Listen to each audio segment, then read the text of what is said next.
খুলনার ডুমুরিয়ায় হিন্দু সম্প্রদায়ের মধ্যে জামায়াতের সেক্রেটারি জেনারেল মিয়া গোলাম পরোয়ারকে নিয়ে আগ্রহ বাড়ছে।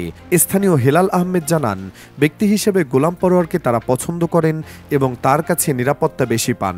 হিন্দু মুসলিম বিভাজন এখানে মুখ্য নয়, বরং জামায়াত একটি নির্বাচনী দল হিসেবে সবাইকে নিয়ে কাজ করবে, এটাই তাদের বিশ্বাস।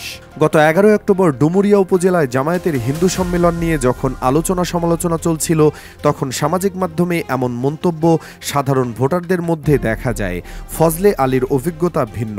তিনি বলেন, জামায়াতের উদ্যোগে হাজার হাজার হিন্দু জনগোষ্ঠীর উপস্থিতি মানুষের কাজের প্রতিফলন। তার বাড়ির পাশের হিন্দু পরিবারের কোনো সমস্যা হলে আওয়ামী লীগ, বিএনপি, জামায়াত সবাইকে ডাকে। তবে লীগ বা বিএনপির লোকেরা সমস্যা সমাধানে আগ্রহী না হয়ে বরং সালিশের নামে টাকা আদায়ের ধান্দায় থাকে। সেক্ষেত্রে জামায়াতের লোকেরা তুলনামূলকভাবে সততা বজায় রাখে, ফলে হিন্দুরা তাদের প্রতি আকৃষ্ট হচ্ছে।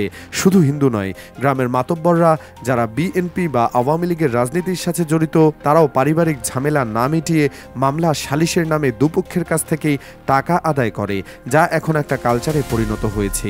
গ্রামের পাতি নেতাদের আয়ের অন্যতম উৎস এই সালিশ। জামায়াতের ক্ষেত্রে এমন খুব একটা দেখা যায় না। বিএনপি নেতা জসিম এনায়েত লিপু লিখেছেন, তিনি অনেক কট্টর বিএনপিকে জামায়াতের পক্ষে কথা বলতে শুনেছেন। এমনকি যারা একসাথে আওয়ামী লীগ করতেন তারাও এখন জামায়াতের ভোট দেওয়ার কথা বলছেন। তিনি নিজেকে হাসিনার কথায় প্রলুব্ধ হয়ে বিএনপি করার পরেও একবার আওয়ামী লীগকে ভোট দিয়েছেন, তবেই এবার জামায়াতকে ভোট দেবেন। তার কাছে দেশ সবার আগে, তাই যারা দেশের ভালো করতে পারবে তাদেরকেই তিনি ভোট দিতে চান। তৃণমূলের পরিস্থিতি এমন যে মানুষ এখন আর আশপাশের খবর সহজেই জানতে পারে। যে ব্যবসায়ীকে এখনও বিএনপি যুবদল ছাত্রদলকে চাঁদা দিতে হয়, সে পরিবার বিএনপির গুন্ডামির শিকার। যে বাবা মা ছাত্রদলের পাতি নেতার দ্বারা মেয়ের ইফটিজিংয়ের শিকার হয়েছেন, তারা ধানের শীষের আসন আর চায় না। নারায়ণগঞ্জের সন্ত্রাসী জাকির খানের ইন্টারভিউ দেখে বিরক্ত হয়ে শহরের ভদ্রলোকেরা ব্যালটে বিকল্প খুঁজছেন। তাই সাধারণ ভোটার থেকে শুরু করে হিন্দুরা জামায়াতের দিকে ঝুঁকছে। বিএনপির বিপক্ষে একটা নীরব বয়কটের ডাক এসেছে এবং মানুষ এখন ভয় কাটিয়ে বলতেও শুরু করেছে। খুলনা 5 আসনে জামায়াতের সেক্রেটারি গোলাম পরোয়ার 2021 সালে এমপি নির্বাচিত হয়েছিলেন, যেখানে প্রায় 17টি ইউনিয়ন হিন্দু অধ্যুষিত। এই আসনে ফুলতলা উপজেলার ডুমুরিয়া উপজেলার গিলাতলা ও আটিরা গিলাতলা রয়েছে। অতীতে এখানে আওয়ামী লীগ থেকে বারবার এমপি নির্বাচিত হলেও 2001 সালের নির্বাচনে নারায়ণচন্দ্র 4000 ভোটের ব্যবধানে হারিয়েছিল গোলাম পরোয়ার। সেই সময় হিন্দুদের একটি বড় অংশ জামায়াতে ইসলামীর পক্ষে কাজ করেছিল। গোলাম পরোয়ারের ভাবমূর্তি এবং নারায়ণের প্রতি মানুষের তিক্ততা থেকে হিন্দুরা গণহারে দাঁড়িপাল্লায় ভোট দিয়েছিলেন। গোলাম পরোয়ার খুলনায় সাম্প্রদায়িক সম্প্রীতির উত্থান নতুন নয়। 2001 সালে সংসদ সদস্য নির্বাচিত হওয়ার পর বিজয় মিছিলে বিশাল হিন্দু জনগোষ্ঠী তার সাথে যোগ দিয়েছিল।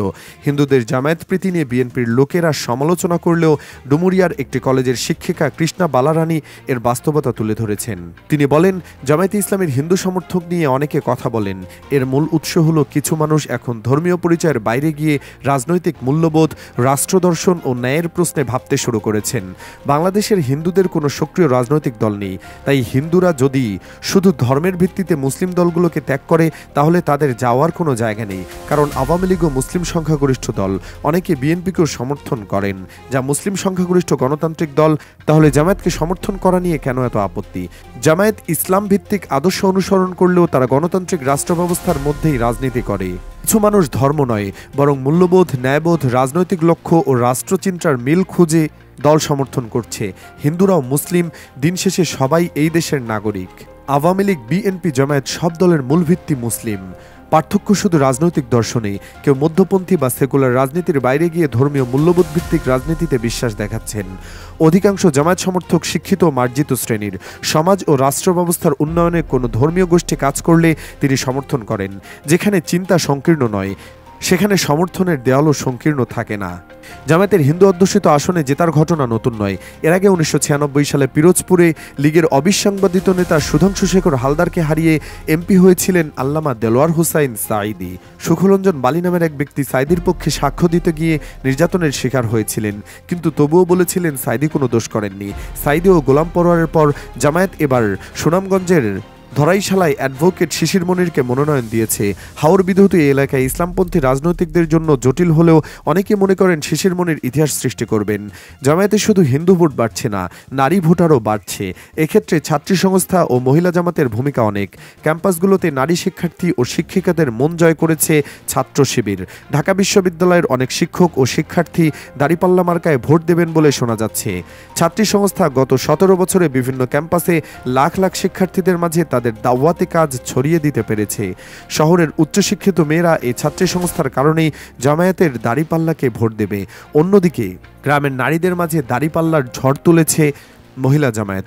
সারা দেশে জামায়াতের নারী কর্মীরা এখন নির্বাচনী প্রচারণায় নেমেছেন।